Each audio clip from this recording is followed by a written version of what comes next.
You're listening to the Anesthesia Patient Safety Podcast, the official podcast of the Anesthesia Patient Safety Foundation. We're bringing you the very best from the APSF newsletter and website, as well as the latest information in perioperative patient safety. Thanks for joining us.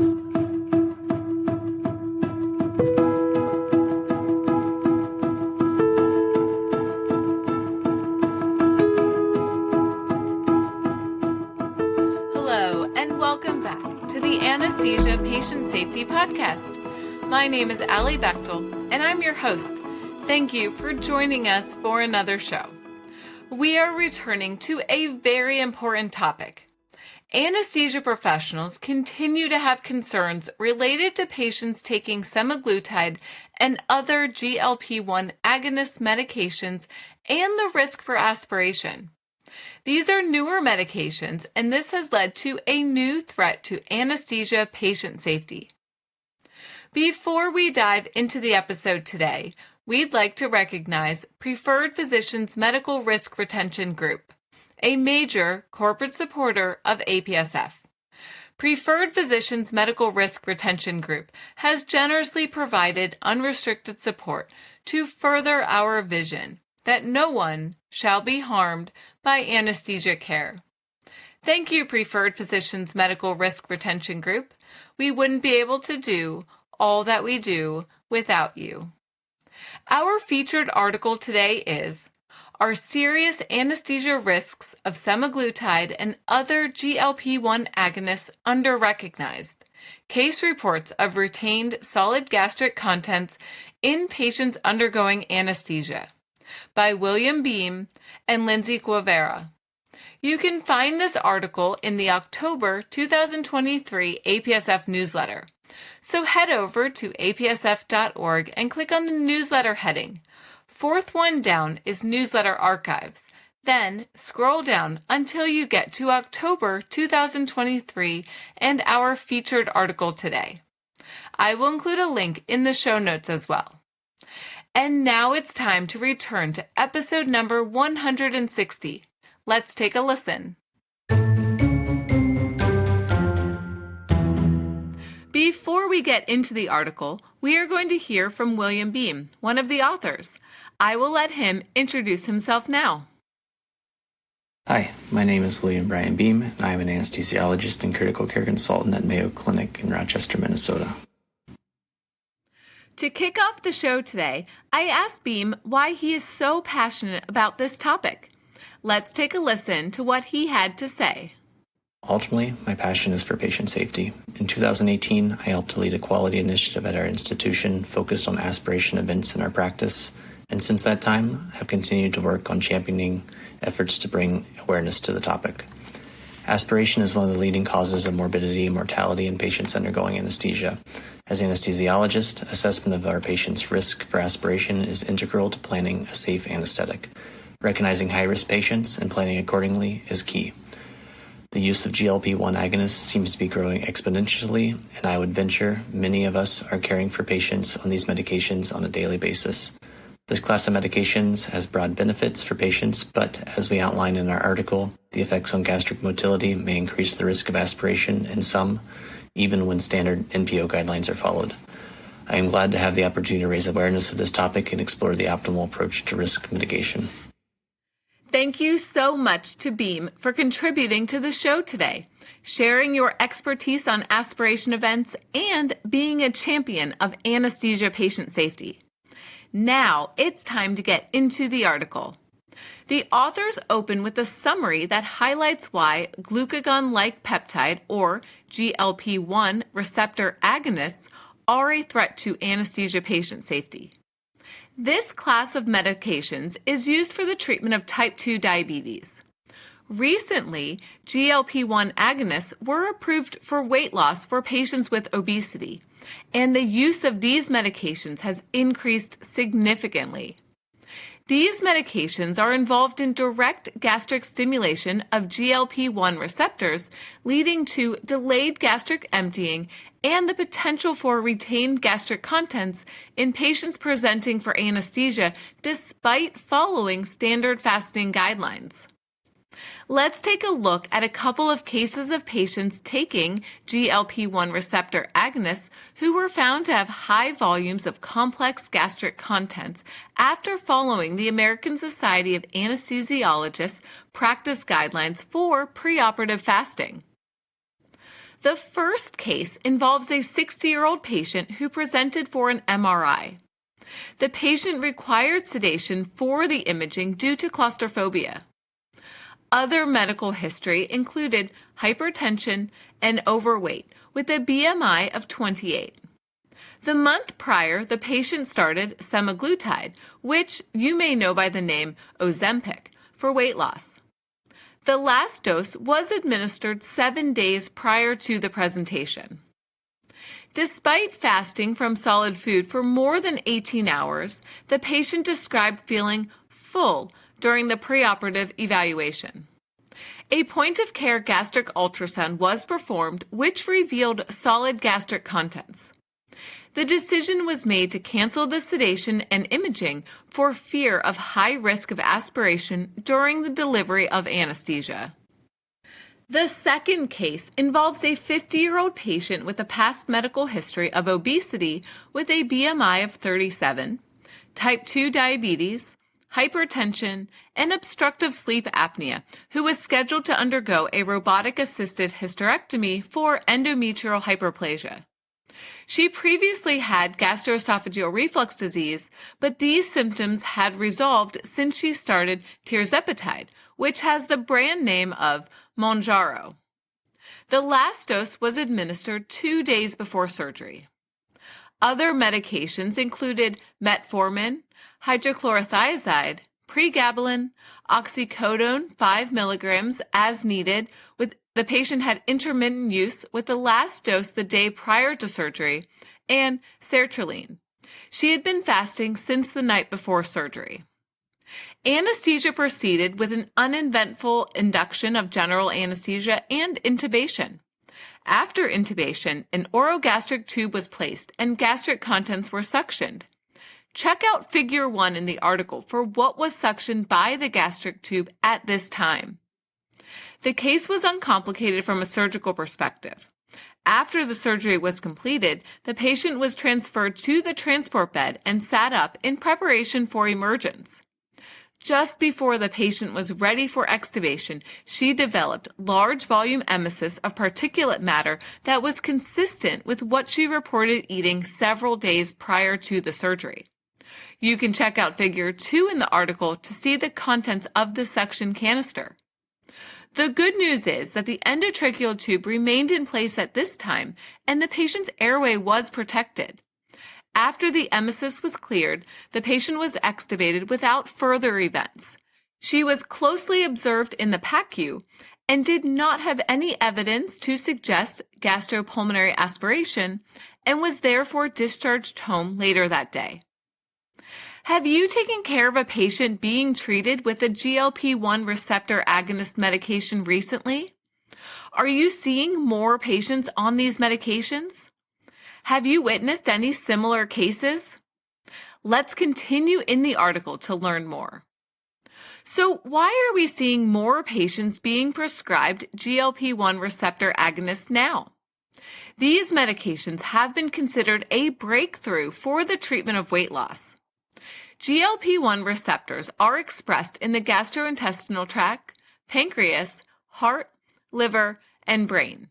And stimulation of these receptors leads to weight loss, improved glycemic control in diabetic patients, and improved cardiac and renal outcomes.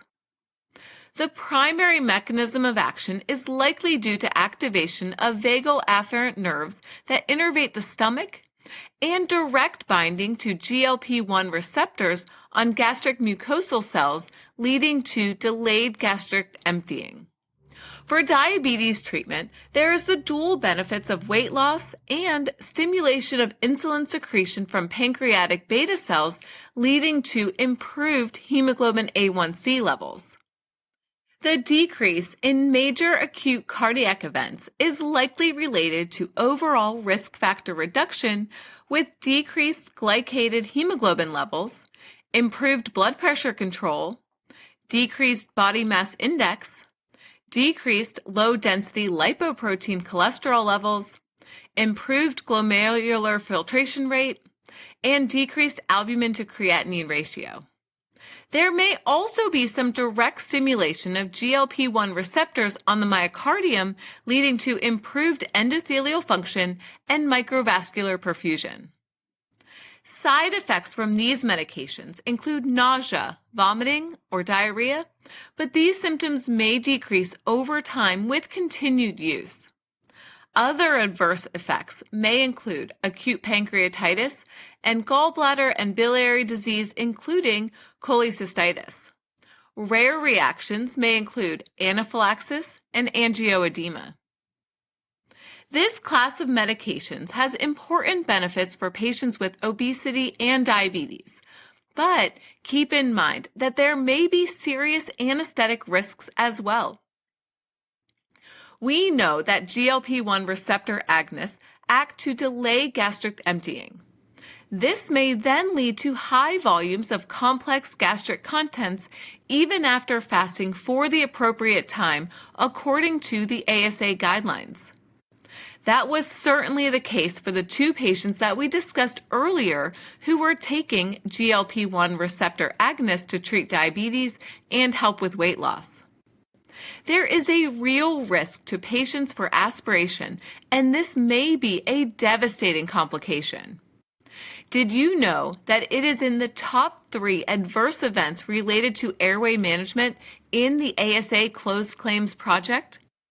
Aspiration is most often due to passive or active regurgitation of gastric contents. It is imperative that we are able to recognize patients who have an increased risk for increased gastric volume in order to deliver a safe anesthetic and keep patients safe from aspiration. Now it's time for a medication review. So grab your notebooks and pencils. Check out Table 1 in the article, which contains a list of common GLP-1 receptor agonists. All of these medications undergo renal elimination. First up is exenatide, which is administered as a subcutaneous injection either twice daily for immediate release or weekly for extended release and has a half-life of 3 hours. This medication is associated with immune-mediated thrombocytopenia. Next is lixisenatide, which is no longer available in the United States. This medication is administered as a subcutaneous injection daily and has a half-life of 3 hours. Semaglutide is next, which you may know by the brand names of Ozempic or Wegovy. The sub-Q formulation is approved for weight loss and is administered weekly.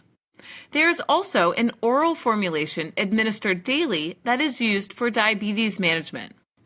The half-life is the longest in this class of medications at 7 days. Another medication that has been approved for weight loss is liraglutide, which is administered as a daily subcutaneous injection and has a half-life of 12.5 hours. Dulaglutide, which has the brand name Trulicity, is administered as a subcutaneous injection weekly and has a half-life of 4.5 days. Last on the list is a combination medication that is a GLP-1 and GIP or glucose-dependent insulinotropic polypeptide receptor agonist that has been approved for weight loss and is administered as a weekly subcutaneous injection. The half-life is also quite long at 5 days. Be on the lookout for these medications during your preoperative evaluation. We have talked about how patients taking GLP-1 receptor agonists are at increased risk for delayed gastric emptying and having complex gastric contents when they present for anesthesia and surgery, which places these patients at increased risk for aspiration. Before we wrap up for today, we are going to review Table 2 from the article, Risk Factors for Aspiration. Here are the risk factors for aspiration. Esophageal pathology, which includes achalasia, previous esophagectomy, and tracheoesophageal fistula. Patients who are at high risk for ileus or bowel dysmotility, including acute pancreatitis, recent intra-abdominal surgery, inpatients receiving opioids, and patients with prolonged bed rest. Intra-abdominal obstruction from either gastric outlet, small bowel, or colonic, emergency cases, cases with prolonged duration or complexity, pregnancy, active GI bleed, and finally, known, suspected, or induced gastroparesis, and this includes long-standing diabetes, neuromuscular disorders, and medications, including the topic for our podcast today, GLP-1 Receptor Agonists. And now we are going to continue the conversation by revisiting episode number 161.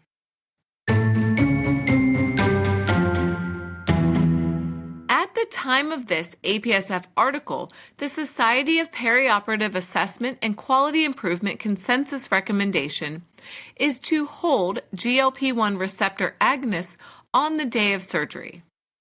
The optimal time period for withholding these medications has not been defined yet. Remember, many of these medications have a long half-life, and withholding the medication for at least 5 half-lives prior to surgery and anesthesia in order to resume normal gastric function may not be feasible. Medications in this drug class also have important cardiovascular benefits and minimal risk for hypoglycemia, so continued administration during the perioperative period is another consideration. There is a call to action to take a closer look at the current fasting guidelines for patients taking GLP-1 agonists. This may be an appropriate time to perform a gastric ultrasound in order to evaluate for the presence of gastric contents prior to proceeding with surgery and anesthesia. If ultrasound is not available, it is important to consider the brand new ASA guidance on preoperative management for patients taking these medications. You may need to weigh the risks for increased gastric contents and take necessary steps to decrease the risk for aspiration by performing a rapid sequence induction with gastric decompression prior to emergence. You must remain vigilant since patients with residual solid gastric contents are at risk for emesis and aspiration during emergence. In early June at the Mayo Clinic, the practice for perioperative management for patients taking GLP-1 receptor agonists included the following. Patients are instructed to hold their GLP-1 agonist on the morning of surgery. Procedures should not be delayed or canceled if the patient took their medication on the day of surgery. Be aware of increased risk for full stomach when planning anesthetic management. And there's no evidence-based practice recommendations regarding changes in management during moderate, deep sedation, and monitored anesthetic care. Anesthesia professionals are likely to provide anesthesia care for patients taking GLP-1 receptor agonists given the increased use and expanded approval for weight loss. It is important to consider the potential for delayed gastric emptying and the increased risk for aspiration. Going forward, more studies are needed to evaluate the safety of these medications throughout the perioperative period. We aim to bring you the latest in perioperative patient safety, so we need to turn our attention to the June 29, 2023 publication of the American Society of Anesthesiologists Consensus-Based Guidance on Preoperative Management of Patients, Adults, and Children on Glucagon-like Peptide 1, GLP-1 Receptor Agonists by Joshi and colleagues. I will include a link in the show notes as well. The guidance includes a description of the FDA approval of GLP-1 receptor agonists for the treatment of type 2 diabetes and cardiovascular risk reduction and for weight loss. Side effects of these medications may include adverse gastrointestinal effects such as nausea, vomiting, and delayed gastric emptying, which is likely related to rapid tachyphylaxis of vagal nerve activation. Keep in mind that the effects on gastric emptying may be reduced with long-term use. Given these side effects, anesthesia professionals are appropriately concerned about the increased risk for regurgitation and aspiration of gastric contents during anesthesia care. Symptomatic patients with nausea, vomiting, dyspepsia, and abdominal distension while taking GLP-1 agonists are at increased risk for retained gastric contents. Pediatric patients between the ages of 10 to 18 years old may be taking these medications for type 2 diabetes and weight loss with similar adverse gastrointestinal events to adults. At this time, there is limited evidence for this guidance with several case reports, but given the serious complications of regurgitation and aspiration, the ASA Task Force has made the following suggestions for elective procedures. Don't forget that for patients undergoing urgent or emergent procedures, do not delay going to the operating room with full stomach precautions and appropriate management. Here are the ASA considerations for patients undergoing elective procedures. In the days prior to procedure, for patients on daily dosing, consider holding GLP-1 agonists on the day of the procedure and surgery. For patients on weekly dosing, consider holding GLP-1 agonists 1 week prior to the procedure or surgery. This suggestion is irrespective of the indication, either type 2 diabetes or weight loss, the dose, or the type of procedure or surgery. If GLP-1 agonists prescribed for diabetes management are held for longer than the dosing schedule, consider consulting an endocrinologist for bridging the antidiabetic therapy to avoid hyperglycemia. The recommendations for the day of the procedure include the following. If gastrointestinal symptoms such as severe nausea, vomiting, retching, abdominal bloating, or abdominal pain are present, consider delaying the elective procedure and discuss the concerns of potential risk of regurgitation and pulmonary aspiration of gastric contents with the proceduralist or surgeon and the patient. If the patient has no GI symptoms and the GLP-1 agonists have been held as advised, proceed as usual. If the patient has no GI symptoms, but the GLP-1 agonists were not held as advised, proceed with full stomach precautions, or consider evaluating gastric volume by ultrasound if possible, and if proficient with this technique. If the stomach is empty, proceed as usual. If the stomach is full, or if gastric ultrasound is inconclusive or not possible, consider delaying the procedure or treat the patient as full stomach and manage accordingly. Discuss the concerns of potential risk of regurgitation and pulmonary aspiration of gastric contents with the proceduralist, surgeon, and the patient. There is no evidence to suggest the optimal duration of fasting for patients on GLP-1 agonists. Therefore, until we have adequate evidence, we suggest following the current ASA fasting guidelines. What is the policy at your institution? Are you following the new ASA consensus-based guidance? We hope that these considerations help you to be able to continue to provide safe anesthesia care and decrease the risk for aspiration. Before we wrap up for today, we are going to hear from Beam again. He is going to share what he hopes to see going forward. Let's take a listen now. The optimal approach to the perioperative management of patients on GLP-1 agonists has yet to be defined, and I suspect will continue to be a hot topic. Although it may be appealing to recommend holding these medications prior to anesthesia, the prolonged half-life of many of these medications makes this potentially impractical. Alternative recommendations to the NPO rules might be considered. For instance, at our institution, in patients at high risk for residual gastric contents, such as those with known gastroparesis or achalasia, we routinely recommend a clear liquid diet for 48 hours prior to anesthesia. This or other alterations to the fasting guidelines could be considered in this population as well. Finally, the routine use of gastric ultrasound may be very beneficial to help with decision making. With some practice, the contents of the stomach of patients with normal gastric anatomy can be determined at the bedside in just a few minutes. In the near future, the 3 Mayo Clinic sites will be starting a prospective observational study using gastric ultrasound to determine the risk of retained gastric contents in patients on GLP-1 agonists undergoing anesthesia. Thank you so much to Beam for contributing to the show today. We are looking forward to hearing more about the gastric ultrasound for patients on GLP-1 agonist study in the future. Are you performing a gastric ultrasound in the preoperative holding area to evaluate for retained gastric contents?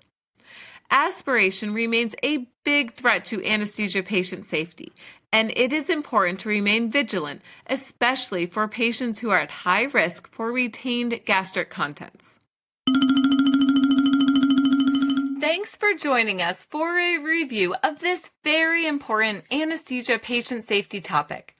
If you have any questions or comments from today's show, please email us at podcast@apsf.org. Please keep in mind that the information in this show is provided for informational purposes only and does not constitute medical or legal advice. We hope that you will visit apsf.org for detailed information and check out the show notes for links to all the topics we discussed today.